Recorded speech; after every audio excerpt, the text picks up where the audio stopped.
The brake pedal went to the floor. No resistance, just my foot sinking through air.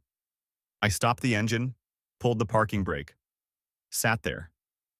Grandpa's will reading was in 40 minutes. $1.2 million on paper. And my brakes just quit. I got out, grabbed my floor jack from the garage. The real one, not the emergency scissor jack. 20 pounds of steel Grandpa gave me with the car. Positioned it under the frame, pumped until the front wheel cleared concrete. 4 lug nuts off. Wheel dropped beside me. I slid underneath with my phone's flashlight. The brake line wasn't corroded. It was cut. Clean. Straight through the steel tube. Main line and flex hose, both severed. I pulled my phone out. 3 photos. Wide angle, close-up, my hand for scale. Then video. Front left brake line, cut clean. Today's the will reading. Car hasn't moved since Friday. Time is 8:22 a.m. Stopped recording. Backed out. The numbers lined up fast. Grandpa's estate, $1.2 million. House paid off in 1993. Retirement accounts from 40 years at Reed Electric and Contracting. Index funds he'd fed every month since selling the business in 2009. Primary beneficiary, me. He'd emailed the summary last month. Just so you're not blindsided, Daniel. Subject line. Estate planning. Read this. No greeting. Just numbers and account details. That was Grandpa. Facts over feelings. 2 weeks later, hospital, heart failure. Gone in 3 days. If I didn't show today, the secondary beneficiaries moved up. My dad had a key to this house. So did Kyle. For emergencies, Dad had said when I moved in. Apparently $1.2 million qualified. I walked inside, grabbed the spare key from the bowl, took a photo, opened my text thread with Dad. Last message. Don't be late Monday. Lawyer's time is expensive. I didn't reply. Not yet. Dialed the sheriff non-emergency line instead. Sheriff's office. Daniel Reed, someone cut my brake lines. I'm supposed to be at a will reading this morning. Over $1 million at stake. The people who knew about it have keys to my place. The boredom in her voice evaporated. Are you in danger? I'm in my driveway. Found it before I drove. Connecting you to Detective Harris. Click. Ring. This is Harris. Daniel Reed. Brake lines cut clean. Will reading today. Grandpa's estate is $1.2 million. I'm primary. Dad and brother are secondary. They both have keys. Found it when the pedal dropped. Haven't driven since Friday. 3 seconds of silence. Address? I gave it. You took photos? Photos and video, time-stamped. Don't touch anything else. Silver Camry, 10 minutes. Do you have security cameras? Doorbell cam, covers the driveway. We'll need that footage. Don't drive yourself anywhere. Get a rideshare. We'll follow you to the reading. Follow me? If someone tried to hurt you for money, I want to hear what they say when you walk in alive. He hung up. I opened Uber. Requested downtown. 1847, confirmed. Then I opened my doorbell camera app. Scrolled back to last night. 11:47 p.m. Nothing. 12:22 a.m. Nothing. 2:14 a.m. Motion detected. I hit play. The video was grainy in night vision mode. Green-tinted darkness. A figure walked up my driveway. Hoodie up. Face angled down. Stopped at my car. Looked around once. Crouched beside the front driver's wheel. Stayed there for 4 minutes. The timestamp ticked forward. 2:14, 2:15, 2:16, 2:17, 2:18. At 2:18, the figure stood. Walked back down the driveway. Turned right on the sidewalk. Out of frame. I rewound. Paused on the clearest shot. The hoodie. The build. The walk. I knew that walk. Kyle. My little brother who Dad always said just needs guidance. My little brother who totaled his car sophomore year and Dad bought him a new one. Who I'd bailed out of a DUI 3 years ago because family helps family. That little brother just tried to destroy me. I saved the video. Exported it. Sent it to my email. 8 minutes later, Silver Camry pulled up. 2 men in plain clothes. Daniel Reed? Yeah, badges on chains. I'm Harris. This is Ortiz. I showed them the car. Ortiz crouched, whistled. That's deliberate. Harris pulled gloves on. Took his own photos. When did you last drive? Friday night, straight home. Who has keys? Dad and brother Kyle. What are their stakes in the will? Dad gets 150K. Kyle gets 50K, both with conditions. I get about 900K plus Grandpa's house. Harris straightened. Big difference. My grandfather was specific about who earned what. Meaning? Meaning I helped him with the business when I was a kid. Worked summers doing estimates, ordering materials, basic bookkeeping. Kyle and Dad showed up for Christmas dinner and asked for loans. Ortiz stood. You said you have camera footage? I pulled up my phone, showed them the video. Harris watched it twice. Can you identify him? It's Kyle. I know his walk. That's his hoodie. He wore it to Thanksgiving. We'll need you to send this. I forwarded it right there. His phone pinged. Got it, Harris said. This changes things. We've got motive, opportunity, and now video placing him at the scene during the time frame. Blue Prius turned onto my street. My Uber. That's my ride. Harris nodded. We'll meet you downtown. What's the address? Jefferson and 6th, Parker Law Group, 9th floor. We'll be in the building. Won't announce ourselves. Just observe. Let your family talk freely. See what they say when their plan fails. I grabbed my backpack, locked the door, got in the Prius. The driver smelled like energy drinks and had pop music playing low. Downtown? Jefferson and 6th. He pulled away. I watched my house disappear in the side mirror. The Civic still on the jack. Evidence of something that almost worked. My phone buzzed. Kyle. You on your way or what? Dad's already downtown. I stared at the message. The same hands that typed this had held cable cutters 8 hours ago. Me. Yeah, be there. Kyle. Don't be weird about this. It's just paperwork. Just paperwork.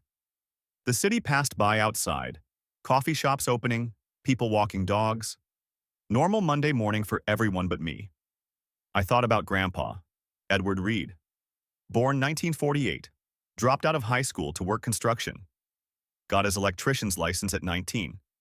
Started Reed Electric in 1975 with a beat-up van and a toolbox. Built it into a 20-employee operation doing commercial contracts.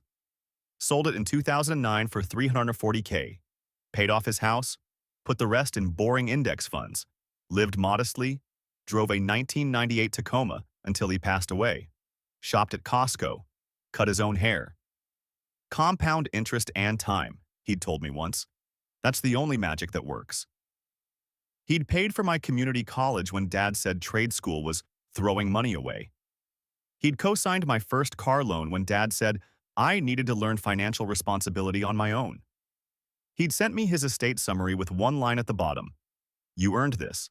Don't let them convince you otherwise. I earned this. By showing up. By helping. By not asking for handouts every time life got inconvenient. Kyle had asked Grandpa for $15K to start a business 2 years ago. Grandpa said no. Kyle stopped visiting after that. Dad had asked Grandpa to invest in his buddy's real estate scheme last year. Grandpa said it was a scam. Dad called him paranoid and senile. They showed up for the funeral with tears and eulogies. I showed up for 30 years with a screwdriver and patience. Grandpa knew the difference. The Parker building rose ahead. 9 floors of dark glass and expensive hourly rates. My driver stopped at the curb. Here you go, man. I checked the app. $18.47. Added a $5 tip. My life was worth at least $23. Thanks. I stepped out into downtown wind. Zipped my jacket. Through the revolving doors, I saw the marble lobby, security desk, elevators, and on the far left, 2 men in plain clothes on a bench, phones out, looking like they were waiting for a lawyer appointment they definitely didn't have. Harris and Ortiz had beaten me here. I walked in. Security waved me through. Hit the elevator button for 9. Doors closed.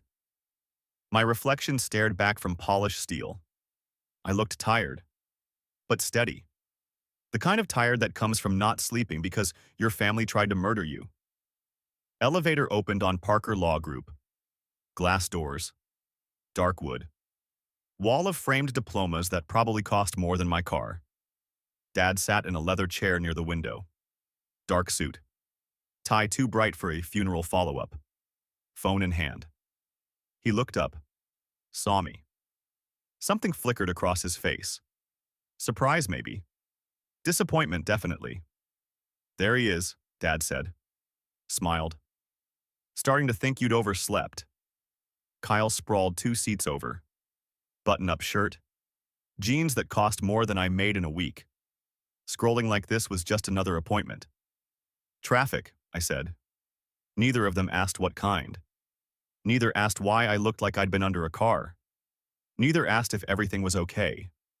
They already knew the answer. You made it, Dad said. That's what matters. Punctuality is respect. Rich coming from a man who showed up to Grandpa's hospital bedside 3 days late. I sat in the only open chair, set my backpack down, pulled my phone out, opened voice memo, hit record, slid it back in my pocket. Small red bar at the top of the screen. Recording. The receptionist smiled from behind her desk. Mr. Parker will see you all shortly. Coffee or water? Dad waved her off without looking. We're fine. I wasn't fine, but I wasn't about to tell her that. Dad leaned toward me, lowered his voice. You read the summary your grandfather sent? I did. Good. Then you understand this is just formality. Real conversation happens after, about fair distribution. Fair, I repeated. Your brother has student loans, credit card debt. He's trying to start his life. Your mom has medical expenses from last year. We need to be realistic about who needs what. Kyle looked up from his phone. Grandpa was old school, didn't understand modern financial pressure. We can fix this before it gets messy. Fix this.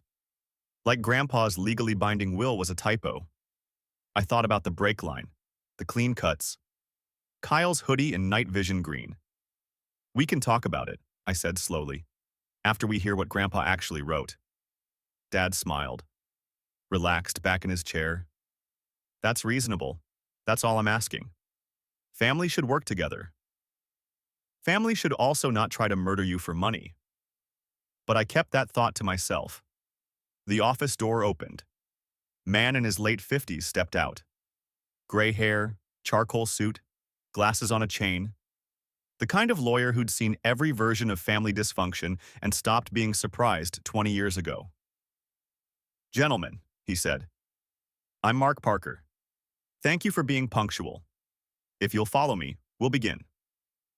Dad stood first. Buttoned his jacket, straightened his tie. Kyle pocketed his phone. Stood with the casual confidence of someone who thought he'd already won. I grabbed my backpack, followed them.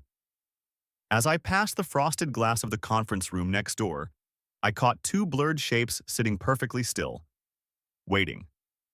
Parker's conference room was exactly what you'd expect from a law firm that charged $400 an hour.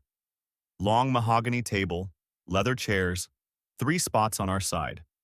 One at the head for Parker. A neat stack of papers sat in front of his chair. Gold seal visible on the top envelope. Grandpa's will. Dad took the middle seat. Power position. Kyle dropped into the chair on his right. I sat left. Set my backpack at my feet. Parker closed the door. The click echoed louder than it should have.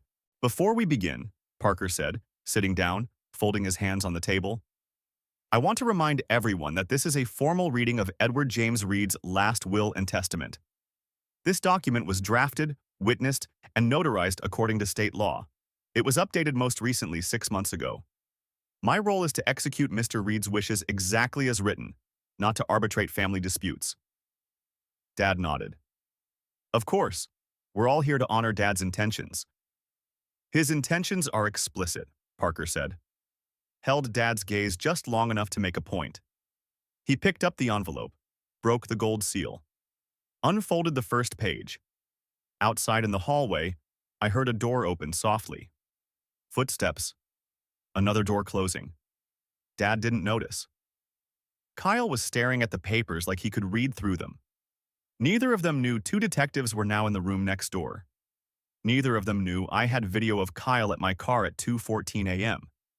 Neither of them knew their plan had already fallen apart. Parker cleared his throat. The last will and testament of Edward James Reed, executed on March 15, 2024. Dad's smile grew. Kyle leaned forward. I leaned back and waited for their world to break. Parker adjusted his glasses. To my grandson, Daniel Edward Reed, I leave the property at 847 Maple Grove Drive, valued at approximately $300,000. Additionally, $900,000 held in trust, accessible upon proof of financial competency or age 30. I was 29, 6 months away, Parker continued. To my son, Robert Allen Reed, I leave $150,000, held in trust for 2 years, provided no criminal charges related to this estate are filed against him or his immediate family. If such charges occur, this bequest is void. Dad's face went red. To Kyle Robert Reed, $50,000, held for 5 years, contingent on maintaining no criminal record and no debts exceeding $10,000. Kyle stopped breathing. Parker set the paper down. Are there questions? Dad's jaw was clenched. My father was 81. Are we certain he was competent? Dr. Patricia Chen evaluated him 6 months ago. I met with him 3 times to review these terms. He understood exactly what he was doing. Kyle found his voice. This is insane. He's giving Daniel everything. Are you a criminal? I asked. Everyone looked at me. Because if you're not, the conditions shouldn't matter. Kyle's face went purple. You smug! Dad cut him off. We need a minute. Parker nodded. I'll step out. He left. 3 seconds of silence. Then I pulled out my phone. Showed Dad the photo of my brake line. Someone cut my brakes this morning. Dad stared. Your car is old. Things break. Brake lines don't cut themselves. And the police have video of someone at my car at 2:14 a.m. Kyle went pale. Detective Harris is investigating, I continued. If charges are filed, the estate clause activates. Dad stood. Kyle, we're leaving. Mr. Parker asked, I don't care. They left. I sat in the quiet conference room. My phone buzzed. Harris. Footage confirmed. Getting warrant. Stay safe. I walked out 20 minutes later into midday sun. No family waiting. No one to celebrate with. Just me and an inheritance I'd earned by showing up. I stopped at a hardware store on the way home. Bought a deadbolt. $47. Installed it myself that afternoon. 20 minutes with a drill and screwdriver. The old lock went in the trash. No more spare keys for emergencies. That night, I couldn't sleep. I kept thinking about Kyle. Age 7. Following me around the backyard. Age 14. Asking for homework help. Age 21. Calling me crying after the DUI. My little brother, who cut my brake lines. I got up at 2 a.m., made coffee, sat at my kitchen table, opened my laptop, Googled Kyle Reed restraining order. Took 3 tries with different search terms. Then I found it. Court records. 2020. Amanda Price versus Kyle Robert Reed. Petition for protection from stalking. I clicked through to the case summary. Public record. Respondent contacted petitioner 47 times in 3 days after relationship ended. Appeared at petitioner's workplace. Sent threatening messages. Petitioner fears for safety. Disposition. Restraining order granted. 1 year. Settlement, case dismissed. Confidential agreement. Dad had paid her off. I saved the PDF to my desktop. Searched again. Kyle Reed, DUI 2022. Found the arrest record. Blood alcohol, 115, nearly twice the limit. Traffic stop at 1:47 a.m. Failed field sobriety test. Then, motion to suppress evidence. Traffic stop ruled unlawful, case dismissed. Dad's lawyer. $15,000 in legal fees, according to the public docket. I leaned back. 3 incidents. 3 times Kyle crossed lines. 3 times Dad made it disappear. And I'd almost been number 4. The next morning, my doorbell rang. I checked my phone. New camera feed. Marcus stood on my porch, hands in pockets. I opened the door. Hey, hey, can I come in? We sat in my living room. I heard about Kyle, Marcus said. The brake lines. Yeah, I should have told you years ago about my car. I waited. It wasn't an accident. We'd argued at Grandma's funeral about her jewelry.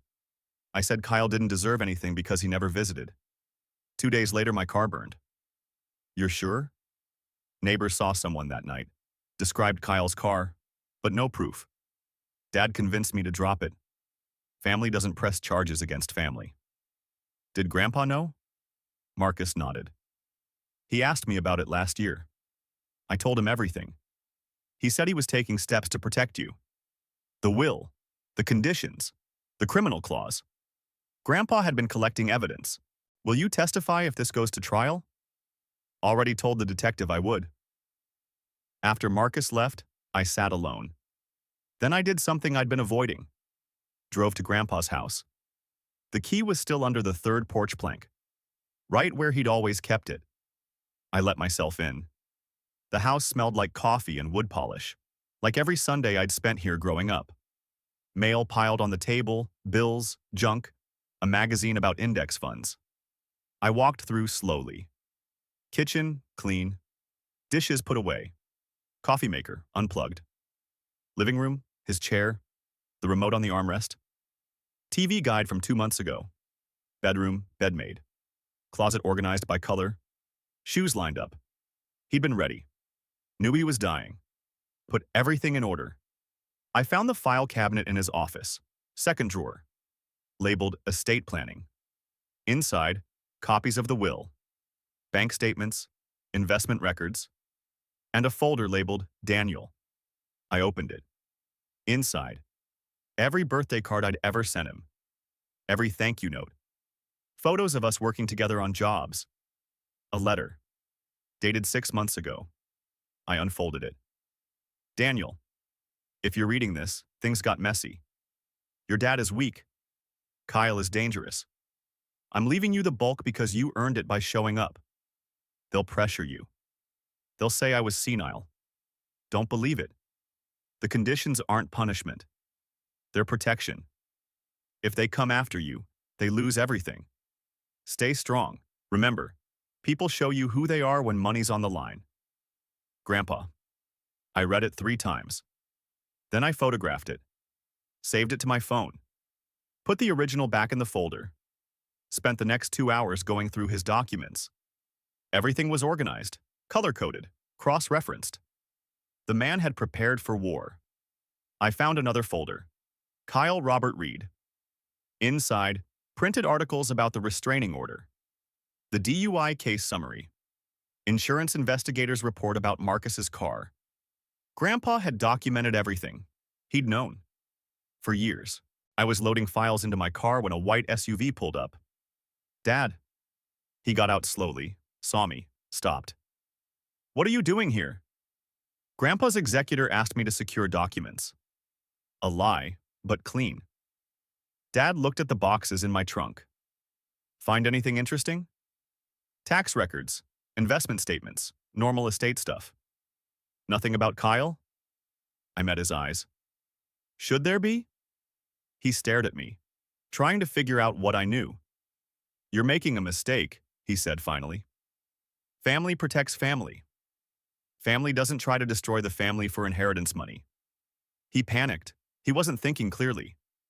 He bought cable cutters 2 days in advance. That's premeditation. Dad stepped closer. You really want to destroy him? He's 26. Prison will ruin his life. He tried to ruin mine. But you're fine. No one got hurt. Because I found it in time. Silence stretched between us. I'm asking you, Dad said quietly. Drop the charges. We'll handle this privately. How? Like you handled Amanda? Like you handled Marcus's car? Like you handled the DUI? His face changed. You've been digging. Grandpa did the digging. I just found his files. He was a bitter old man who didn't understand. He understood perfectly. That's why he wrote the will the way he did. Dad's hands clenched. You're choosing money over family. I'm choosing consequences over enabling. He turned, walked back to his SUV, stopped halfway. This isn't over. He drove away. I finished loading the boxes, locked Grandpa's house, drove home. Spent that evening organizing everything on my dining table. Bank statements here, investment records there, Kyle's folder separate. My phone buzzed. Harris. Got the warrant. Found cable cutters in his garage. Metal shavings match. DA filing charges tomorrow. Me. What kind of charges? Harris. Attempted vehicular manslaughter. Tampering with vehicle. He's looking at 8 to 20 years depending on plea. I set the phone down.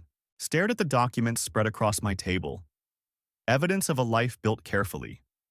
Evidence of a brother who'd been enabled his whole life. Evidence of a grandfather who'd seen it all coming. My phone lit up again. Family group chat. Mom, please call me. We need to talk about this as a family. Dad, you're tearing us apart. Kyle, I'm sorry, please. I wasn't thinking. Don't do this. I muted the chat. Then I did something I'd been thinking about for hours, opened my banking app, called the mortgage company Grandpa had used. I'd like to get pre-approved for a home loan. The woman on the phone was cheerful. Wonderful. Do you have a down payment saved? Yes. And I'll have additional funds available within 90 days. Perfect. Let me transfer you to a loan officer. 20 minutes later, I was pre-approved for $400,000. Combined with the trust fund, I could buy something outright. No mortgage, no debt, just freedom. I spent the next week looking at properties online. Nothing fancy, just 3 bedrooms, 2 baths, garage for a workshop. Far enough from the city that family wouldn't drop by. Close enough that Marcus could visit. I found one on Thursday. Small house, acre of land. Needed work but solid bones.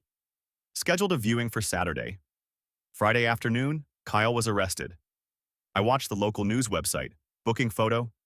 Charges listed. Bail set at $75,000. Dad paid it within 2 hours. My phone exploded with texts from relatives I hadn't talked to in years. Aunt Linda. Shame on you. Uncle Mike. Family helps family. Cousin Jennifer. You're really sending him to prison over a car? Over a car.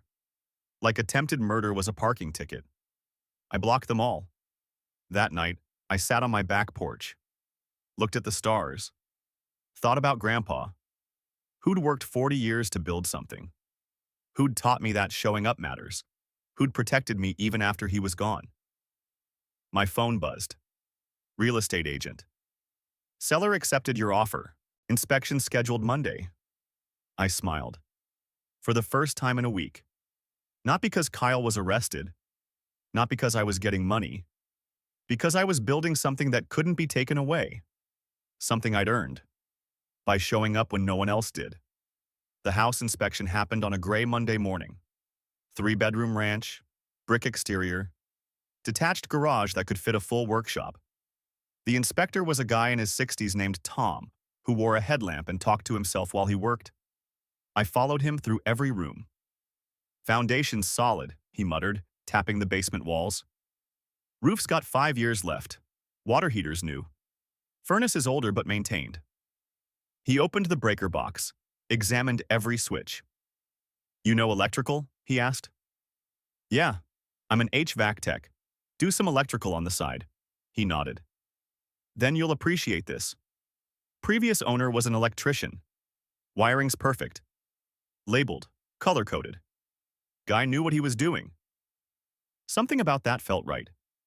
Like Grandpa had picked this house for me before I even knew I needed it. Tom finished 2 hours later. It's clean, maybe repaint. New flooring in the kitchen.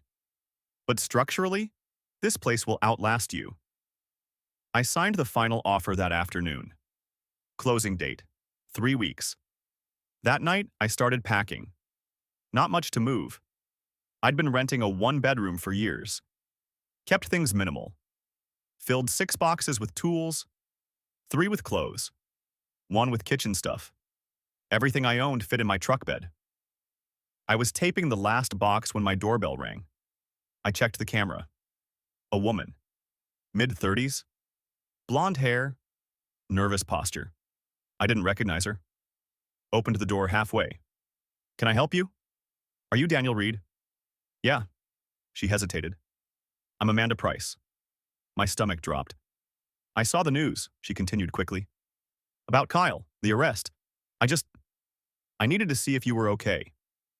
I stepped onto the porch, closed the door behind me. How'd you find me? Court records, from the estate filing. I'm sorry. I know this is weird. She looked scared, like she'd spent the whole drive here convincing herself to knock. You don't owe me anything, I said. The restraining order. That was years ago. 4 years. But I still think about it. Silence. He sent me 47 messages in 3 days, she said quietly. Showed up at my work twice. Called my parents' house. I thought he was going to destroy me. Did he? No, but I felt like he was always watching, waiting. Your dad's lawyer offered me $10,000 to drop it. Said Kyle just needed help. That family was handling it. They paid you to disappear. Yeah. And I took it because I was scared. But I've always felt like I should have done more. Like maybe if I'd pressed charges, he wouldn't have… She trailed off. Wouldn't have tried to hurt his brother? I finished. She nodded. This isn't your fault, I said. You did what you had to do. He's the one who kept escalating. The detective called me, asked if I'd testify. Will you? I don't know. I'm married now. I have a daughter. I don't want her growing up knowing her mom was part of some family revenge story. It's not revenge. It's consequences. She looked at me for a long moment. He used to talk about you. Said you were the one everyone compared him to. The responsible one. The one who never messed up. I'm not perfect. But you didn't cut someone's brake lines. Fair point. She handed me a folded piece of paper. That's my number. If the detective needs me, I'll do it. But I need to think about it. She left. I went inside, unfolded the paper, phone number, and a note. I'm sorry this happened to you. He should have been stopped years ago. I set it on the counter, stared at it for 10 minutes. Then I called Harris. Amanda Price just showed up at my house. She what? Came by, said you called her about testifying. I did. But I told her to think about it, not go find you. She wanted to make sure I was okay, and she said she'll testify if we need her. Harris was quiet for a moment. That changes things. If she's willing to establish pattern of behavior, the DA can push for maximum sentence. How long? 20 years. Kyle wouldn't see parole for 15. 15 years. Kyle would be 41. I'd be 44. By the time he got out, I'd have lived an entire different life.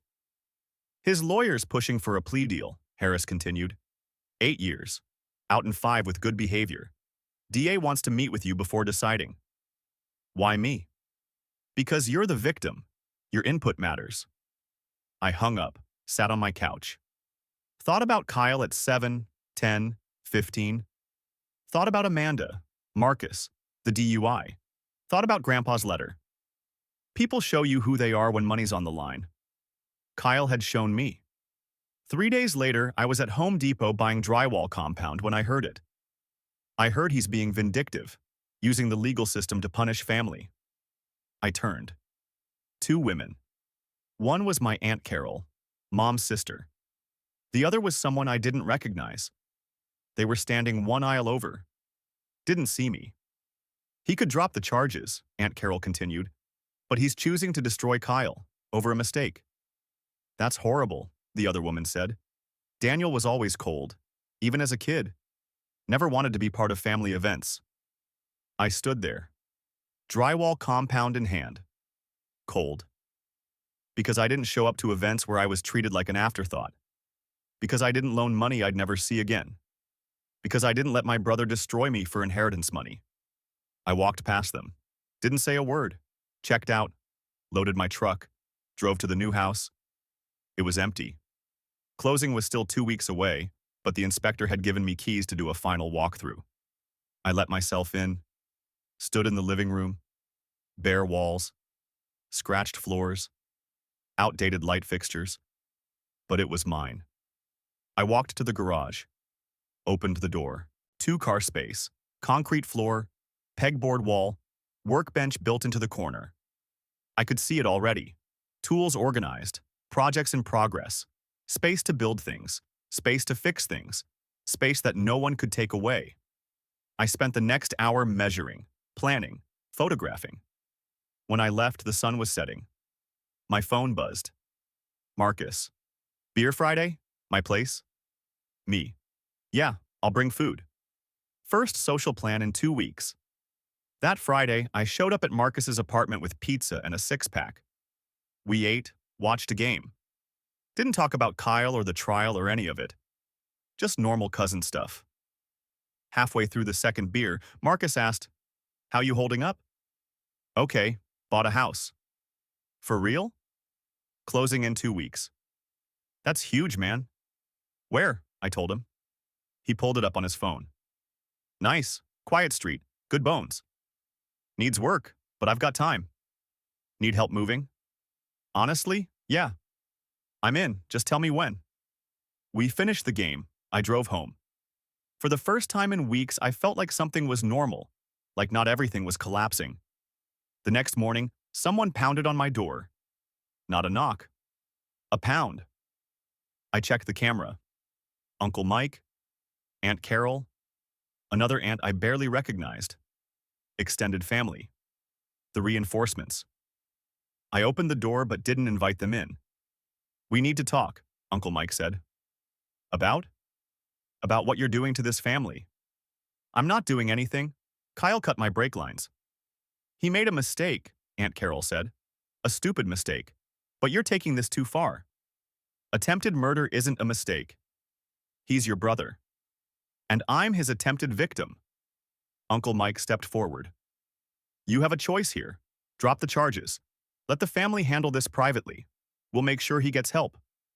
Like you made sure after the restraining order? After Marcus's car? After the DUI?" They all blinked. "I know about all of it," I continued. "Grandpa documented everything." Aunt Carol's face went red. "Your grandfather was a bitter old man who played favorites. He protected the people who showed up. The rest of you just wanted handouts." "That's not fair," she said. "Neither is attempted murder." Uncle Mike pointed at me. "You're being selfish. You got the money. You got the house. Let Kyle have his life. He tried to take mine. But you're fine." I stared at him. "I'm fine because I found the brake cuts before I drove. If I'd pulled out of the driveway, I'd be dead. And you'd all be at my funeral pretending you cared." Silence. "We're done here," I said.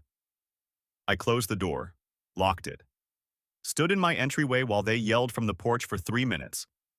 Then they left. I sat on my couch, hands shaking. Not from fear, from anger. They didn't care that I almost injured myself. They cared that I was making it inconvenient for them. My phone rang. "Mom." I let it go to voicemail. Listened to it 5 minutes later. "Daniel, this has gone too far. Kyle's lawyer wants to make a deal. 8 years. But he won't take it unless you agree to a victim impact statement that supports leniency. You need to do this. He's your brother. Please." I deleted it. That afternoon, I met with the DA. Her name was Patricia Simmons. Late 40s. Sharp eyes. No-nonsense energy. Kyle's attorney offered a plea, she said. Guilty to attempted vehicular manslaughter. 8 years. Out in 5. What if we go to trial? We'd push for attempted murder, 20 years minimum, but trials are risky. Juries are unpredictable. What do you recommend? Honestly, the plea is solid. It guarantees conviction. It guarantees time. And it means you don't have to testify. Do you need Amanda? Not if he pleads guilty. Her testimony would be for sentencing enhancement if we went to trial. I thought about it. 5 years guaranteed. Versus the risk of a jury letting him off. What do you need from me? A victim impact statement. You can ask for leniency or maximum sentence. It's up to you. When? Sentencing hearing is in 2 weeks. Same day as your house closing, actually. Of course it was. I'll do it, I said. But I'm not asking for leniency. She nodded. Understood. I left her office, drove to the new house, walked through the empty rooms, thought about what I'd say at sentencing, thought about Grandpa, who'd taught me that consequences matter, thought about Kyle, who'd never faced them.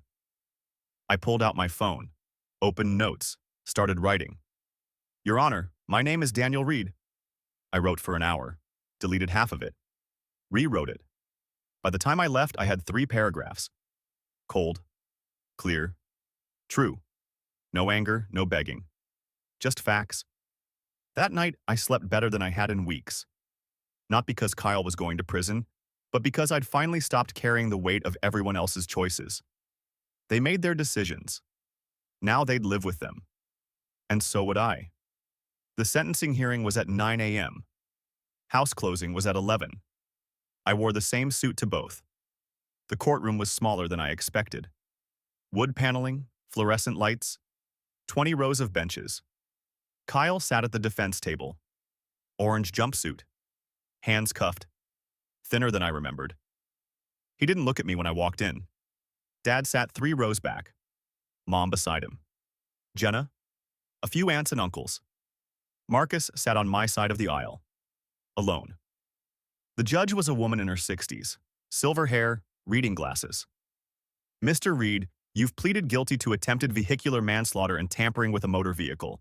Before I impose sentence, I'll hear from the victim. The DA nodded at me. I stood, walked to the podium, unfolded my statement. Your Honor, my name is Daniel Reed. On November 18th, I discovered my brake lines had been cut. If I hadn't found them before driving, I would have crashed. Possibly died. The person who did this was my younger brother, Kyle Reed. For years, my family covered for Kyle's behavior. A restraining order, property damage, a DUI. Each time, my father paid to make the consequences disappear. Kyle learned that actions don't have consequences if you have the right connections. He was wrong. I'm not asking for leniency. I'm asking for accountability. 8 years is appropriate. Not because I'm angry, but because someone who tries to destroy their brother for inheritance money needs to understand that actions matter. Thank you. I folded the paper, walked back to my seat. Kyle's lawyer stood next. Talked about Kyle's remorse, his potential, his young children. The judge listened without expression. Then she spoke. Mr. Reed, you committed a calculated act of violence against a family member for financial gain. The only reason your brother is alive is because he's competent enough to inspect his own vehicle. You'll serve 8 years in state prison, eligible for parole after 5 years with good behavior. Bailiff. Kyle stood, looked back at Dad. Dad's face was stone. They led Kyle out. I walked out of the courtroom into bright hallway light. Marcus caught up with me. You okay? Yeah. That was cold. It was true. I know. That's why it worked. We walked outside. Mom was standing by the courthouse steps. She looked smaller somehow. Older. Daniel, I stopped. Are you happy now? She asked. He's going to prison. I'm not happy, I'm just done. Done with what? With covering, with enabling, with pretending that family means protecting people from consequences. He's your brother. And I'm the person he tried to destroy. She opened her mouth, closed it. Nothing came out. I walked to my truck. Marcus followed. House closing in 90 minutes, I said. Want to come? Hell yeah. We stopped at a drive-thru, got coffee and breakfast sandwiches, ate them in the title company parking lot. You nervous? Marcus asked. About what? Buying a house, that's huge. I'm more nervous about the sentencing. That's done now. Yeah. We finished eating, walked inside. The closing took 45 minutes, signed 20 documents, initialed 50 places. The title agent handed me the keys. Congratulations, you're officially a homeowner. I stared at the keys. Small? Metal? Mine? Marcus grinned. Let's go see it. We drove to the house, pulled into the driveway. Empty. Quiet. Waiting. I unlocked the front door, stepped inside.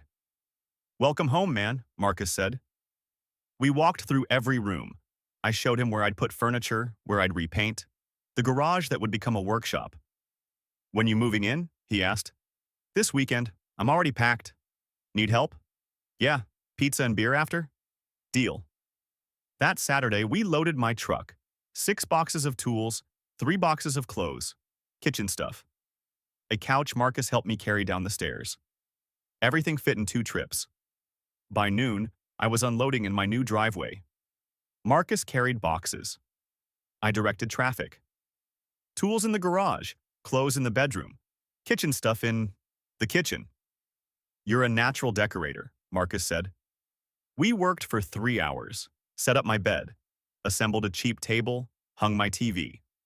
By 3 p.m., the place looked livable. Marcus cracked open the beers I'd put in the fridge that morning. We sat on my back porch, looked out at the yard. Grass needed mowing, fence needed painting, trees needed trimming. It's perfect, Marcus said. It's a mess. Yeah, but it's your mess. We drank in silence. You hear from your parents? He asked eventually. No, you? My dad called, said I was taking sides. You are? Yeah, the right side. I smiled. We finished our beers. Ate pizza on paper plates because I hadn't unpacked dishes yet. Marcus left around 7. I stood in my living room. Empty except for a couch and a TV. No family photos. No decorations. Nothing. Just space. And quiet. I slept on a mattress on the floor that night. Best sleep I'd had in months. The next week, I started building the workshop, cleaned out the garage, swept 20 years of dust, mounted pegboard on the walls, hung Grandpa's tools, screwdrivers organized by size, wrenches in order, electrical tape, wire strippers. His toolbox sat on the workbench. Red metal. Dented.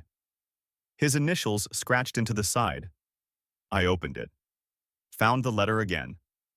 Stay strong. People show you who they are when money's on the line. I folded it carefully, put it back, closed the toolbox. Then I got to work. Over the next month, I repainted 3 rooms, replaced the kitchen floor, fixed leaky faucets, installed new light fixtures. Every night after work, I came home and built something. Not because I had to, because I wanted to. Marcus came by twice, helped me install shelving, drank beer after. We didn't talk about Kyle or the trial or any of it. Just worked, laughed, normal stuff. One afternoon, I was mowing the lawn when a white SUV drove past. Slowly. Dad. He didn't stop, didn't wave, just looked at the house, then kept driving. I finished mowing. Didn't think about it again. 3 months after sentencing, I got a letter. Prison postmark. Kyle's handwriting. I stared at it for 10 minutes. Threw it away unopened. Whatever he wanted to say didn't matter anymore. 4 months in, I met my neighbors. Older couple, retired teachers. They brought over cookies. Welcome to the neighborhood. We're Linda and Robert. Daniel, thanks for these. If you need anything, we're 2 houses down. Robert used to teach shop class. He's got every tool known to man. I might take you up on that. They became the kind of neighbors Grandpa would have liked. Quiet, helpful, minded their own business but showed up when it mattered. Linda brought me leftover casserole twice. Robert helped me rebuild the front porch steps. They never asked about family or where I came from. Just accepted me as the guy who fixed things and mowed his lawn on Saturdays. 6 months after moving in, I hosted Marcus for a backyard cookout. Nothing fancy, just burgers and beers and a fire pit I'd built from cinder blocks. We sat in lawn chairs, watched the fire. You happy? Marcus asked. I thought about it. Yeah, I think so. Even with everything? Especially with everything. That's cold, man. It's honest, he laughed. Fair. We sat in silence. You think you'll ever talk to them again? Marcus asked. Your parents? Maybe, if they apologize, if they acknowledge what happened, but I'm not holding my breath. What about Kyle, when he gets out? I don't know, that's 5 years away. I'll be 34, different person by then. You think he'll be different? Probably not. Marcus nodded. Then you already know. The fire crackled. Stars came out. I thought about Grandpa, who'd built a life from nothing, who'd taught me that compound interest and time were the only magic that worked, who'd protected me even after he was gone. I thought about the toolbox in my garage, the workshop I'd built, the house I owned outright, the money in the bank that no one could take, the freedom to say no. Marcus left around midnight. I cleaned up, hosed down the fire pit, stood in my backyard, my house behind me, my workshop full of tools, my life on my terms. Alone, but not lonely. Free, but not aimless. I'd lost a family, but I'd built a life. And that was a fair trade. I walked inside, locked the door, sat at my kitchen table with a beer and my laptop, checked my investment account. 947,293, up from $800,000 7 months ago. Compound interest and time. Grandpa's voice in my head. That's the only magic that works. I closed the laptop, looked around my kitchen, bare walls, cheap table, mismatched chairs, but mine. Every inch earned by showing up, by refusing to cover for people who wouldn't change, by choosing consequences over comfort. I finished my beer, washed the bottle, put it in the recycling. Then I walked to my workshop, opened Grandpa's toolbox, pulled out his old wrench, held it for a moment. Then I got to work on a project I'd been planning for weeks, building a bookshelf for the living room. Not because I needed it, but because building things was what we did, and I had all the time in the world. The house was quiet except for the sound of sawing. No family calling, no drama, no emergencies. Just me and a piece of wood, becoming something better, one cut at a time.